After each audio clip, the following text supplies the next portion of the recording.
Reimbursement పైన high court మధ్యంతర ఉత్తర్వులు ఇవ్వడం పట్ల ఏబీవీపీ విద్యార్థి సంఘం తీవ్ర ఆందోళన వ్యక్తం చేస్తుంది. ఓయూ ఆర్ట్స్ కాలేజ్ వద్ద ఏబీవీపీ నేతలు ఆందోళన చేశారు. ఈ విద్యా సంవత్సరం నుంచి విద్యార్థుల నుంచి నేరుగా ఫీజులు వసూలు చేసుకోవచ్చని తెలిపారు.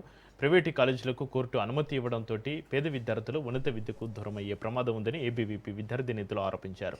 ప్రభుత్వం సరైన వాదనలు వినిపించకపోవడం వల్లే ఈ పరిస్థితి వచ్చిందని హైకోర్టు తీర్పు పేద మధ్యతరగతి విద్యార్థులపైన భారం మోపుతుందని అంటున్నారు.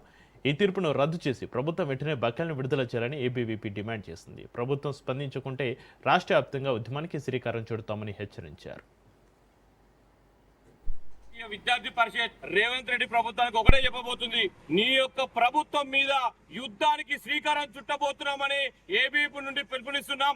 ఈ రోజు నుండి మొదలుకొని ఈ రోజు సీఎం పీఠాలు కదిలేటట్టు సీఎం సెక్రటరీ చుట్టుపక్కల అడుగు పెట్టకుండా నువ్వు రోడ్ల మీద తిరగకుండా చేయబోతున్నాం.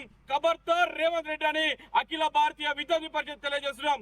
ఎందుకోసం అంటే ఈ రోజు దారిద్ర్య రేఖకు దిగునటువంటి పేద మధ్యది బడుగు బలహీన వర్గాల విద్యార్థుల హక్కులు ఈ రోజు కాలరాస్తూ, కాబట్టి నీ పీఠాలు కదిలేటట్టు నీ యొక్క ప్రజాప్రతినిధులు అందరినీ కూడా ఇంట్లోకెళ్ళి బయటకు వెళ్లకుండా చేయబోతున్నాం.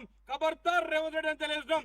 నేను డబ్బును అందించలేను, నా దగ్గర ధనం లేదు, నా దగ్గర ఏం లేవు, కానీ నాణ్యమైన విద్య అందిస్తా అంటున్నావు. నీకు కనీసం అర్హత కూడా లేదు మిస్టర్ రేవంత్ రెడ్డి. నీకు ఇమీడియట్ గా నువ్వు త్వరిత గతిగా ఇమీడియట్ గా విద్యాశాఖ మంత్రిని కేటాయించు. దీనికి అనర్హుడు అని చెప్పి ఈ రోజు ఏబీపీ నుండి తెలియజేస్తున్నాం. మిస్టర్ రేవంత్ రెడ్డి, ఇప్పటికైనా నువ్వు స్కాలర్షిప్ల విషయంలో కానీ ఫీజు రియంబర్స్మెంట్ విషయంలో కానీ ఇమ్మీడియట్ గా స్పందించి త్వరిత గతిగా విడుదల చేయకపోతే నిన్ను రోడ్ల మీద కూడా వచ్చే కనీస అర్హత లేకుండా ఈ యొక్క ప్రజలే, నీ కోట్ల వేసిన ప్రజలే విద్యార్థులతోటి చెప్పులతోటి కొట్టించడానికి రెడీగా ఉన్నారని తెలియజేస్తున్నాం. ఖబర్దార్ రేవంత్ రెడ్డి.